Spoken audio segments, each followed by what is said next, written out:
Garbage Pail Kids begins with a pair of samples lifted from old Japanese commercials. The first, courtesy of a meatpacking company, features chanting and the sharp hits of traditional percussion instruments. The other is taken from a Nintendo promotion, complete with the distinct 8-bit bloops of early video game soundtracks. The first sample returns as the main loop, paired with a lumbering bass that lands heavily on each downbeat. In this context, the clanking sounds almost like factory machinery, a grimy timbre that suits the song's title.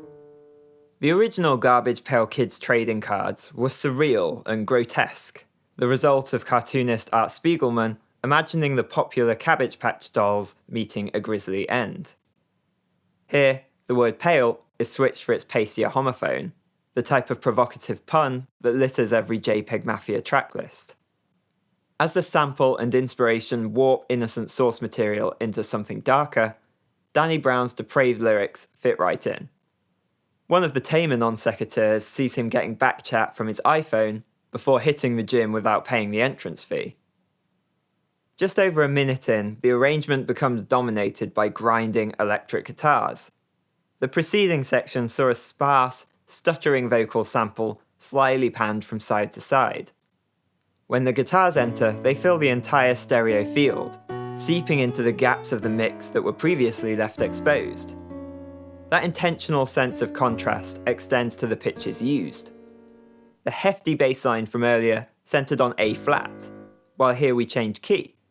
The sinuous lines seem to move between F sharp minor and its parallel and relative majors, F sharp and A.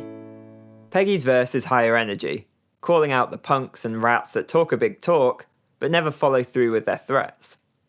An especially cold line is delivered with distorted vocals, while static-like noise ruptures to the side. Like so often, Peggy forges connections from one line to the next that go mostly unspoken. Take the couplet that nods to the Wu-Tang song Cream, which juxtaposes member Raekwon the Chef with Paula Deen, a cookery host with a history of bigoted language. The smooth triplet flow here is aided by subtle double tracking. The stuttering vocal sample returns for Peggy's closing lines, emphasizing his final putdown. The song concludes with those intermeshing guitar lines. As before, they splutter and cut out unexpectedly at various points. The first iteration began at its densest, then thinned out slightly. Here, the opposite happens. The low end is postponed until later, ensuring that we finish with exactly the kind of grungy texture that a song called Garbage Pail Kids deserves. For more analysis, you can browse the playlist, subscribe, and support Apocopop on Patreon. See you next time.